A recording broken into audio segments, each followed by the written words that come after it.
In the name of the Father, the Son, and the Holy Spirit, together. Heavenly Father, you call us to leave familiar things in our own comfort zones on our own journey to your holy signs. May we open our eyes to new experiences, open our ears to hear you speaking to us, and may we open our hearts to your tender love. Grant that in this pilgrimage you may help us to see ourselves as we really are, that we may strive to become the people we ought to be. In Jesus' name we pray. Our Father, who art in heaven, hallowed be thy name. Thy kingdom come, thy will be done on earth as it is in heaven. Give us today our daily bread, and forgive us our trespasses, as we forgive those who trespass against us. And lead us not into temptation, but deliver us from evil. Amen. Hail Mary, full of grace, the Lord is with you. Blessed are you among women, and blessed is the fruit of thy womb, Jesus. Holy Mary, Mother of God, pray for us sinners, now and at the hour of our death. Amen. Glory be to the Father, to the Son, to the Holy Spirit. As it was in the beginning, is now, and ever shall be, world without end. Amen. Our Lady of the Way, Pray for us. Saint Joseph, Pray for us. in the name of the Father, the Son, and the Holy Spirit. Amen. Good morning! Good morning, Father. Nadidinig po ba ninyo ako? In the name of the Father, the Son, and the Holy Spirit.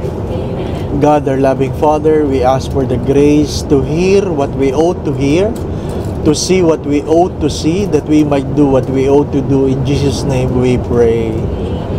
Mary, seat of wisdom, in the name of the Father, the Son, and the Holy Spirit. Amen. Magandang umaga po muli sa inyong lahat.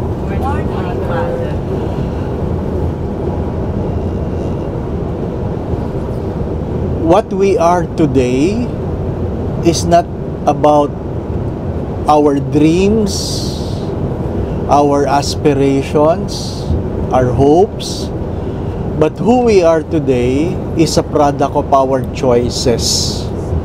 Whether you like it or not, who we are today is a product of our choices. Not of our parents, not of our friends, not even of the church, but of our choices. And we have to understand that one of the greatest gifts that God has given us is the freedom to make a choice. A freedom to make a choice. When you talk about heaven and earth, it is never about the judgment of God. It is about our choices. Heaven and earth, heaven and hell will not be determined after we die. Heaven and hell is being determined every day according to our choices. According to our choices. And our choices will be based on our awareness regarding our experiences. According to our experiences. Experiences means an event that has created an impression within you. An event that has created an impression within you. Not all things that are happening in our lives becomes an experience. Only those who have created an impression. Halimbawa po yung COVID, ano po ang impression na na-create? Well, it will depend on how you open yourself to the situation. Yung iba po, ang naalala lang sa COVID, yung hindi sila makalabas. Hindi sila makalabas, hindi makapag-shopping, hindi makapamasyal. Yun lang ang kanilang remembrance ng COVID. Yung iba, mas painful experience. Nagkasakit, nag-iwan ng malaking utang, nalugi sa negosyo, yung iba namatayan. Depende, Depende kung ano ang iyong experience. Ano ang naging impact sa buhay mo. Ano po? Meron pa akong classmate na muntik mamatay At nung siya po ay pinapapirma ng last will, hindi siya pinapapirma ng kanyang mga kapatid. Pero wala kang magagawa. Hindi ka na makahinga before he was intubated. At gumastos ang diocese ng I think 1.7 million sa kanya. Sabi nung obispo niya, yung classmate mo, ang mahal niyan, ha? Ganun talaga eh. Pero maraming pari, maraming madre na ayaw nilang i-burden ang kanilang diocese, ang kanilang congregation regarding the finances, sign a waiver na hindi na sila magpapa-intubate, hindi na sila hihingi o tatanggap ng extra in terms of attentions medically. They pass away. Ayaw nilang ma-burden ang kanilang congregation. Marami sila na hindi natin alam, o hindi alam ng karamihan. Hindi alam ng karamihan. Kanya-kanyang experience. Kanya-kanyang experience. Every day, we have an experience, not only events. May mga nangyayari na hindi natin nalaman. Hindi natin nalaman. Kasi hindi nag-create ng impression sa atin. Sa iba, malaking-malaki. And how can I have an experience? We learn from Saint Ignatius of Loyola. It is to widen our awareness. To widen our awareness. Pag wala kang pakialam, sabi ni Saint Ignatius, wala kang experience. Kadalasan, walang pakialam ang mga tao, hindi dahil ayaw nilang makialam, pero dahil ayaw nilang masaktan. We avoid experiences because we are afraid of being hurt. That's normal human response. We avoid being hurt. But Saint Ignatius of Loyola said this, that an experience of God is not only during the time of consolation. Hindi lang yung masaya, hindi lang yung maganda, but also in the time of desolation. Desolation. Parang walang Diyos. Sinasabi niyang parang walang Diyos. Pero may Diyos. Kaya lang bakit parang hindi nakikialam ang Diyos? Bakit parang hinayaan ako ng Diyos? Ano po sabi ni Albert Einstein? Sabi niya, I thank all the people who refuse to help me. Because of them, I've learned what I am capable of doing. Minsan, pag walang tumutulong, napipilitan tayong kumilos ng tayo lang. So, natututo tayo. Pag hindi tayo ibinabangon ng ating mga magulang sa ating pagkakadapa, naintindihan natin na kaya pala natin bumangon. Di po ba, no? So, mahalaga yung bumibitaw paminsan-minsan ng Diyos para malaman natin kung ano ang kaya nating gawin. Kaya nating gawin. Spiritual growth or spiritual conversion, according to Saint Ignatius of Loyola, follows 4 movements. It begins with awareness, then they claim their experiences, they name their experiences, and then they decide. Again, we are a product of our choices, a product of our own decisions. There can only be growth in our experiences, in our lives, in our spiritual journey, if we take the courage to decide. it is also good to understand that not to decide, not to make a choice, is a choice by itself. Not to make a choice is a choice by itself. Yung iba kasi, pag tinanong, anong gusto mo? Kayo na. Saan mo gusto? Kayo na. Ayaw nating mamili, di po ba? Ayaw nating mamili. Kain tayo sa labas. Kailan tayo kakain? Kahit kailan. O sige, mamaya. Huwag naman mamaya. Diba?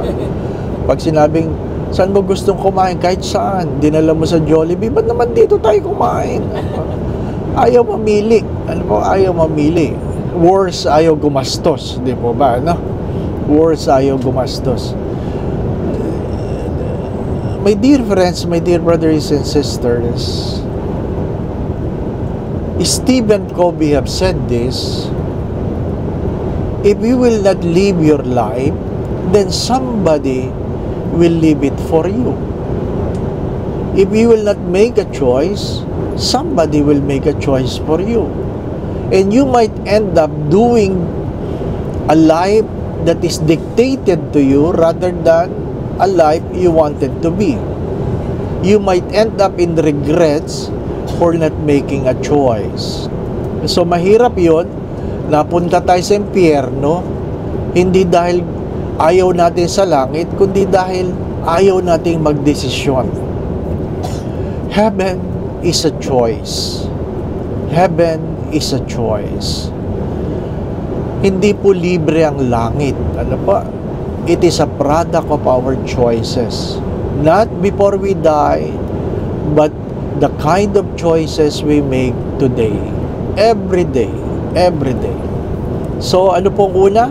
Awareness. Be aware of what is happening in your life. Be aware. When you say aware, you open your hearts and ask the question, where is God in my experience? What is God trying to teach me? Ano ba tinuturo sa akin ng Diyos ngayon? Anong tinuturo sa akin ng Diyos? Anong sinasabi sa akin ng Diyos? Ano pa?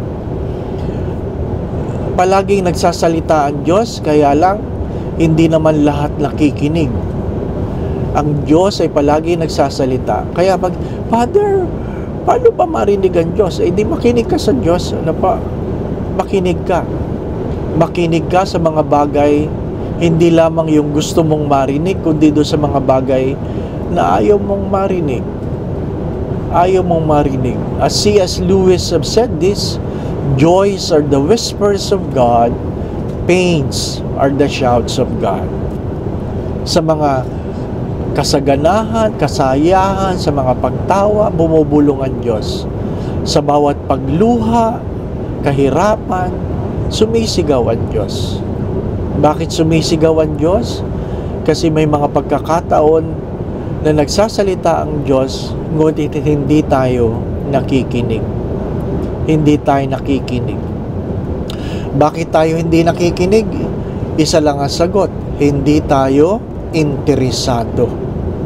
Hindi tayo interesado. Ano pa? Maraming nagrereklamo na ang misa, ang haba, 1 oras. Pero yung sine, 2 oras, hindi mahaba.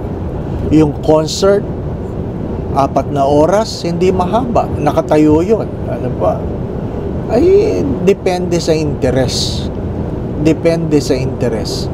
So, mahalaga kung gusto nating maintindihan, marinig, then we widen our awareness, we know and set our interests, then we listen to God.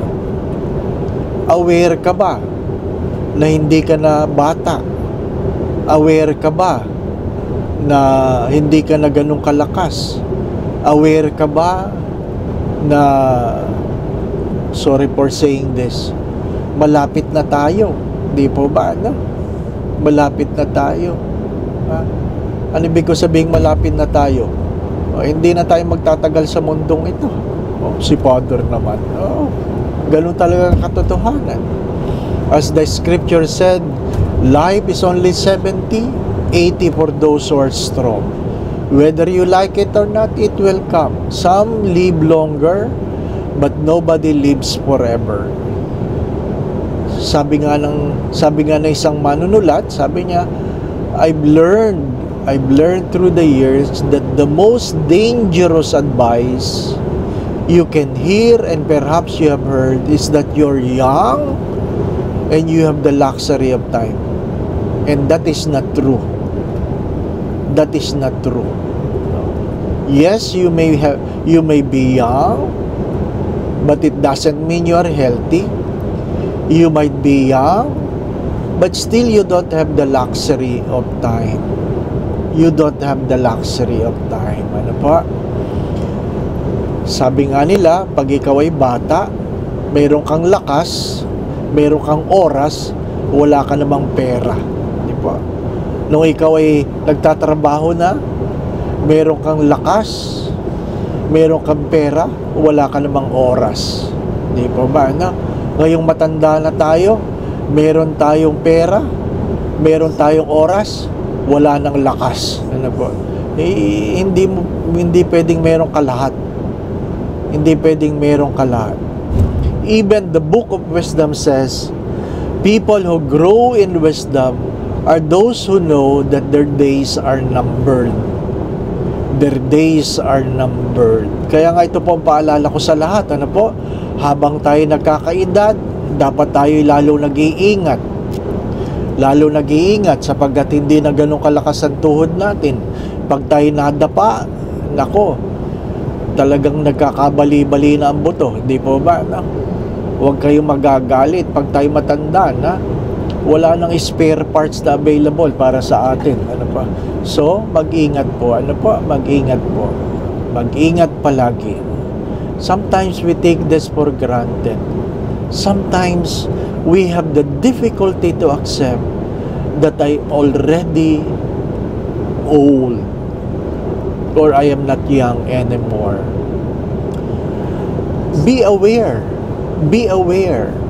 God has been speaking to us. Be aware. Yung nagtatanong, paano mo lalaman, Father, na pinagpapari ka? Ha? Mahabang kwento po yan. Ano po? Mahabang kwento.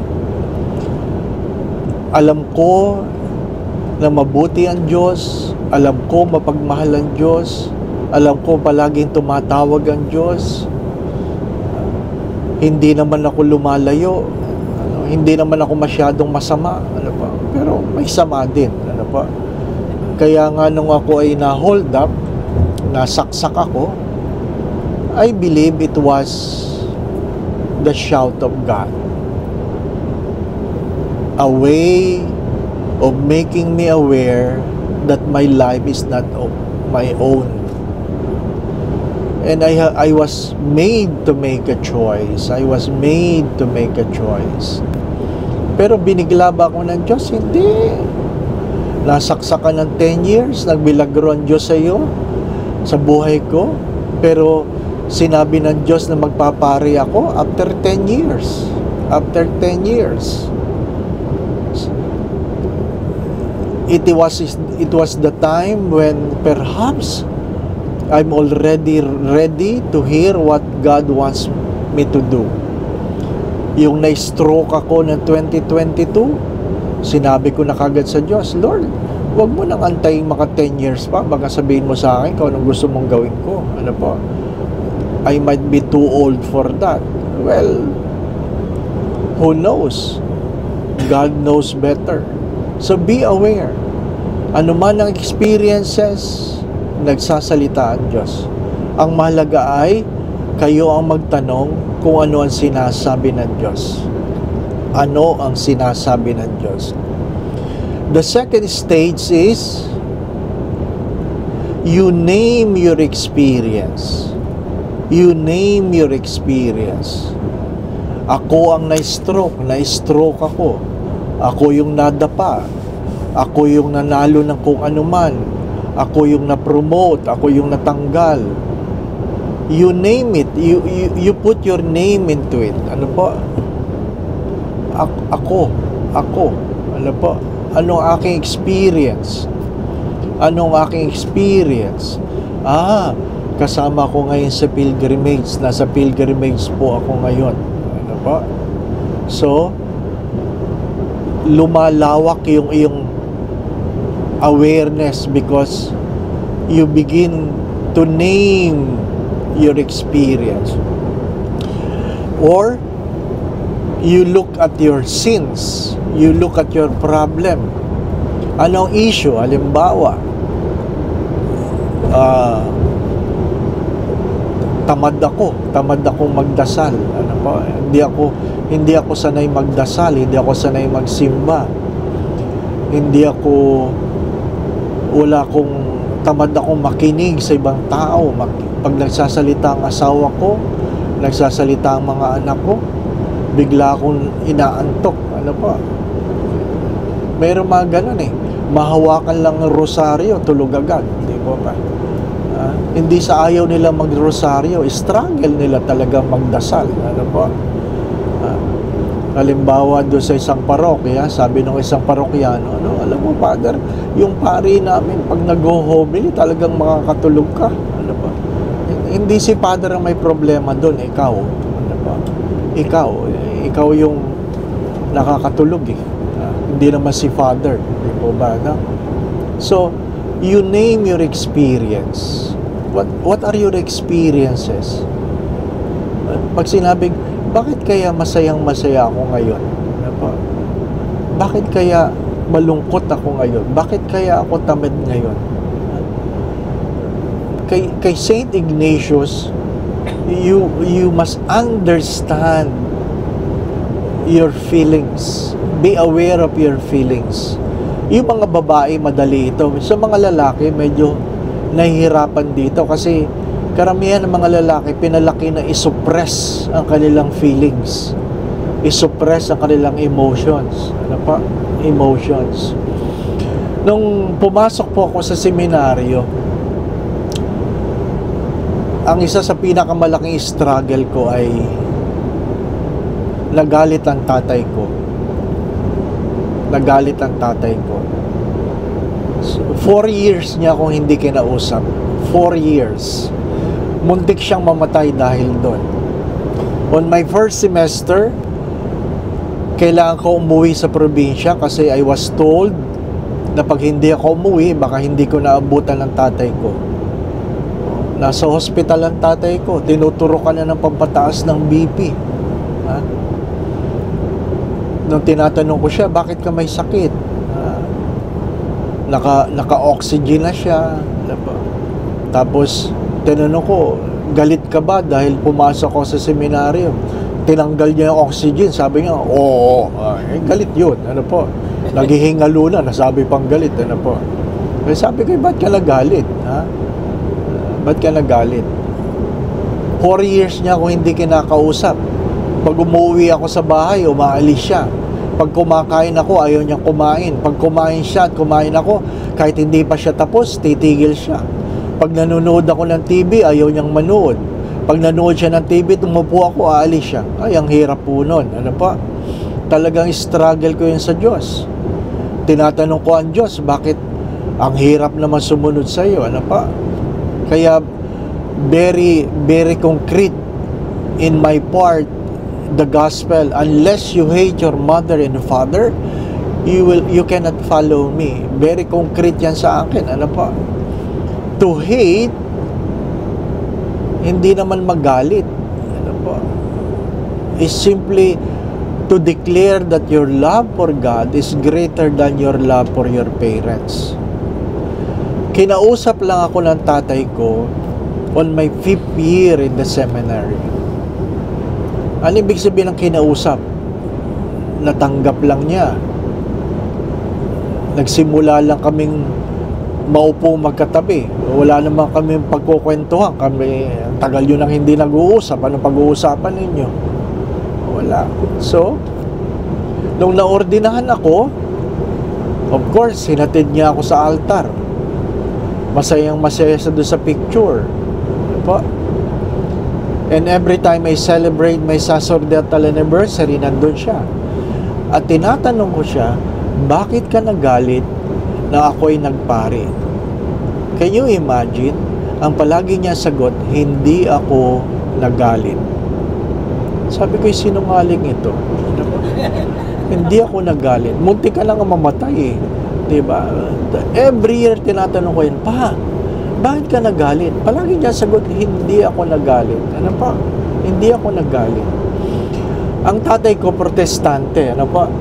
Protestante. He invited me 3 times to speak in their church. 3 times. 3 times, I said yes. I have spoken to their congregation.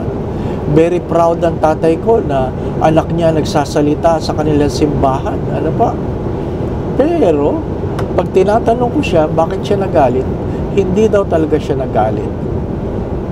Kailan lang nasagot yung tanong? When he was dying, I accompanied him 19 days in the ICU. 19 days. Ano pa? Hindi makapagsalita kasi intubated. Ano pa? 19 days. Ang hirap na itsura. Ilang beses niyang binunot yung mga dextrose. Binunot niya talaga yung tubo.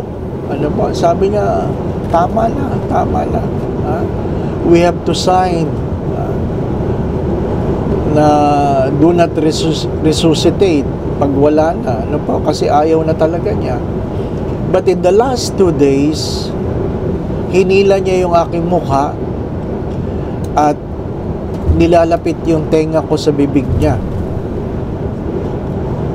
And the last few words that my father has uttered was, "Who will take care of you when you are old and sick?" Who will take care of you when you are old and sick? When I heard that, ay di siyempre iyak ako. Ano po? Iyak ako. Because growing old and getting sick is part of life. Umiyak ako, hindi dahil natakot ako magkasakit, kundi naintindihan ko kung bakit nagalit ang tatay ko. Kaya hindi niya masabing galit ako. Hindi siya nagalit. Natakot siya. Natakot siya. Hindi siya nagalit. Natakot siya. Many of us expresses our fears through our anger. Are you aware of that? That many times when you are angry, you are simply afraid. A father is angry if their children commit something wrong, not because they don't love their children, but because they're afraid of what might happen to them in the future when they are no longer around. Same with some mothers, if not all. We are afraid, and because we are afraid, and we do not know how to express our fears, we become angry. We become angry. Kaya pag may nagalit po, pag nagalit po ang asawa mo, huwag mo nang sabihin, ba't ka nagagalit? Ano pa? Take the courage to ask the question, anong kinakatakot mo? Anong kinakatakot mo? You have to understand, feelings are not wrong. They are simply expression of what is inside of us. We have to be aware of it. We have to be aware of it. Ano po? So again, aware, name our experience, and you claim it. You claim it. Pag sinabing, bakit ka nagalit? Ikaw eh. Ano pa? Hindi mali yun. Hindi. Ikaw ang galit, ba't ako ang ituturo mo? Di po ba? No? Ako ang nagalit. Bakit ako nagalit? Natakot ako. Bakit ako hindi nagsimba ngayon? Eh kasi tinamad ako. Ako ang tinamad. Ano po? Ako ang tinamad. We always point our fingers to ourselves. Pag meron tayong problema, dapat aminin natin ang problema. Isa sa mga bagay na itinuro sa akin na aking spiritual director, ang yumaong Father Ben Carlos, ay sabi niya, kung ano man ang problema mo sa parokya, ikaw ang may problema. Ikaw ang may problema. Kung may problema ka sa koleksyon, ikaw ang may problema. Kung may utang ang parokya, ikaw ang problema. Kung konti nagsisimba, ikaw ang may problema. Ano pa? You can only solve problems that is yours. That is yours. You can never solve problems that is not yours. Ano po? You can never make people change because change is a personal choice. Change is a personal choice. Look at Judas. He has the best teacher. He has the Savior within him. Pero, he betrayed because it was his choice. It was his choice. Hindi yun pagkukulang ng kanyang kapwa-disipulo. Hindi yun pagkukulang ng Diyos. It was his choice. Ano pa? Ikaw yun. Ikaw yun. Pag sinabing, naligo ka ba ngayon? Ba't hindi ka naligo? Ano pa? Malamig eh. Okay. Wala kang magagawa. Sadyang malamig eh. Hindi po ba? Ano? Ikaw yung hindi naligo. Ano pa? Ano yung mga bagay-bagay? Palagi kong binabantayan ng blood sugar ko ngayon kasi wala ka namang mapagpiliang kakainin. Ano po? Hindi katulad sa atin. Well, talagang piliin mo lang kakainin mo. Ha? Kaya pag kahapon ang dessert tiramisu, wala. Titingnan mo lang ngayon. Ano po? Sasabihin ay matamis yan. Tapos, di ba ba? No? After the stroke, ano sabi ng doktor? Father, mag-iingat ka sa iyong kakainin, ha? Sabi, ano po ang pwede kong kainin?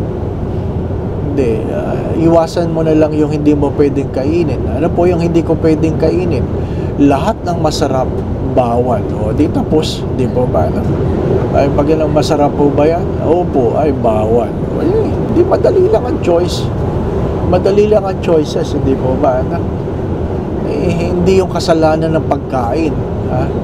Hindi naman ako tinututukan ng baril ng pagkain. Sabi, kainin mo ko. Hindi naman, hindi po ba? Ako ang may choice. Ano po?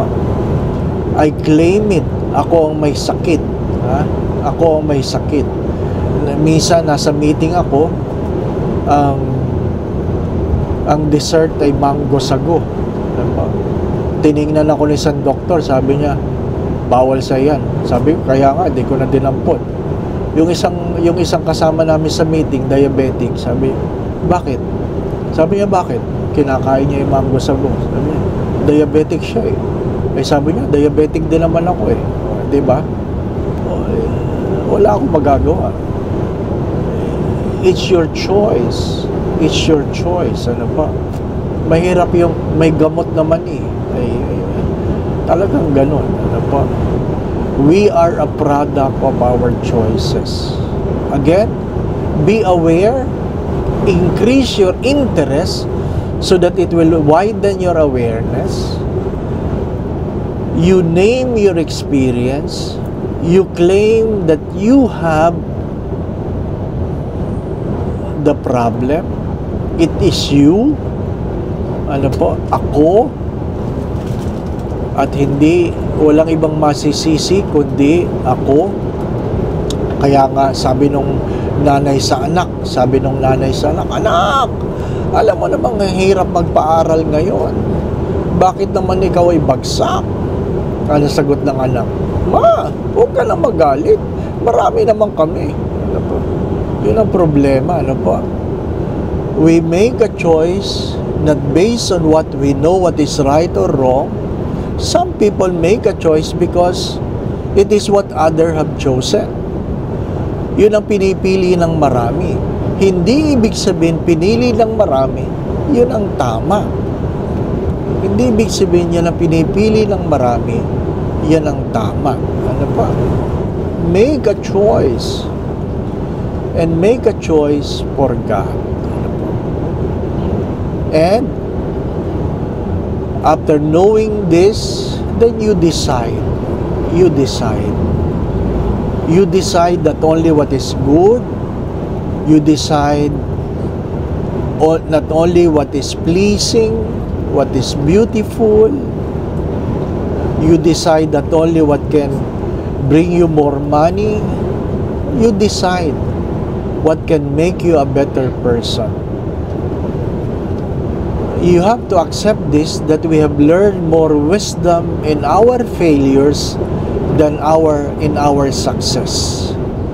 We learn more wisdom in our failures than in our success. Ano pa?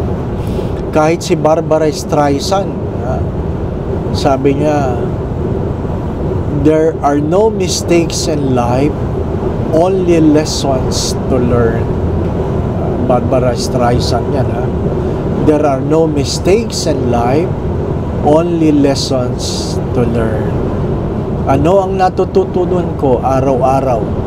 Sa pilgrimage na ito, anong tinuturo sa akin araw-araw? Merong tinuturo ang Diyos. Merong tinuturo ang Diyos, mga minamahal na mga kapatid.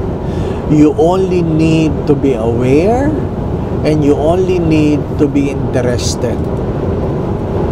Sabi nga nila, mahalaga na you stay focused. You stay focused. If you want a good picture, focus it. Focus it. If you want to hit the bull's eye, then aim for it. Hindi pwedeng shotgun. Ano po? You aim.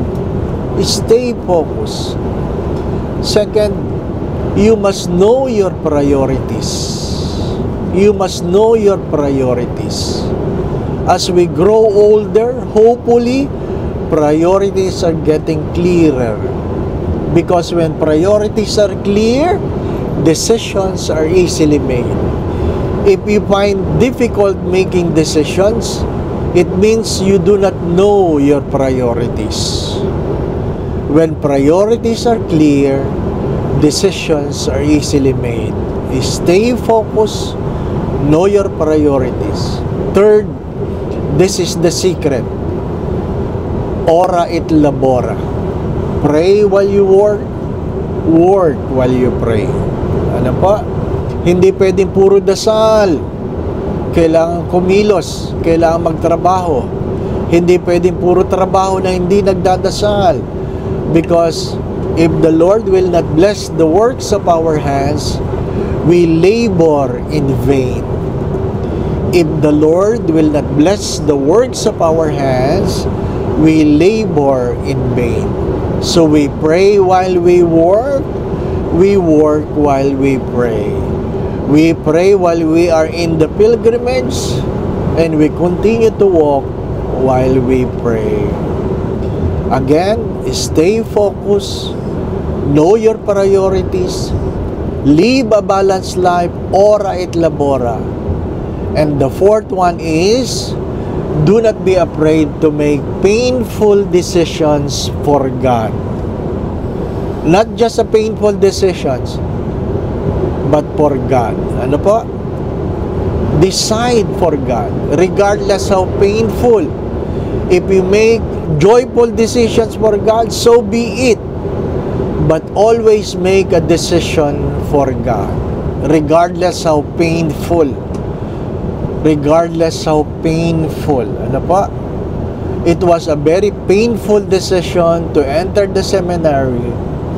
And I even asked my spiritual director, Father, labas na lang ako.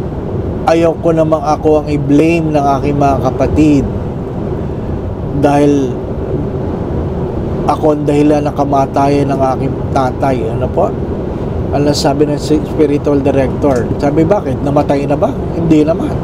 Paglalabas ka ba? Sigurado ka bang mabubuhay? Hindi naman. I have to make a painful decision to continue. Ano po? So, hindi naman namatay. Sadyang, katulad ni Abraham, ano pa? You are made to offer the very things you love most. He was made to offer his son, Isaac, the very son he loved most. Sadyang ganon. Sometimes, we are made to make painful decisions for God. Do not be afraid. Do not be afraid. Ano pa? Yung iba naman, hindi naman painful. Difficult lang. Ano pa? Pero hindi painful. Hindi naman painful. Again, my brothers and sisters, if you want to grow in your experiences with God, be aware. Aware, and being aware, be interested. Where is God leading you? What is God is saying to you? Ano pa? You name your experience, learn to name your experience. Third, you claim the experience that is yours. Ikaw yan. Hindi yan nanay mo, hindi yan tatay mo, hindi yan kapatid mo, hindi yan asawa mo. Experience ko yan. Ako ang galit. Hindi dahil sila'y nagkakamali. Ako ang natatakot. Ako ang may problema.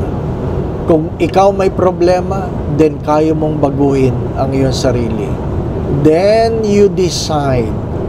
You decide. You have to understand we are a product of our own choices. Malungkot naman that who you are today is because some people made a choice for you. Stephen Covey have said this, if you will not write your own diary, others will write it for you. If you will not write your own diary, others will write it for you.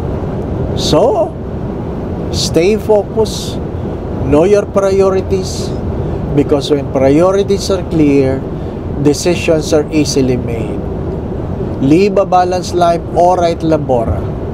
Pray while you work while you pray, study while you work, while you pray while you study.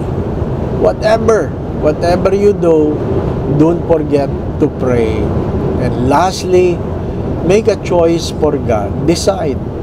And do not be afraid to make painful decision for God. Hello? Mahimbing na tulog ng iba. Alam mo?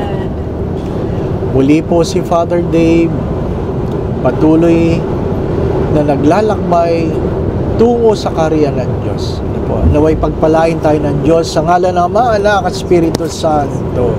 Amen. Magandang umaga po sa inyong lahat. Wala naman sigurong tanong. Ano po? Meron po bang tanong? Wala. Thank you.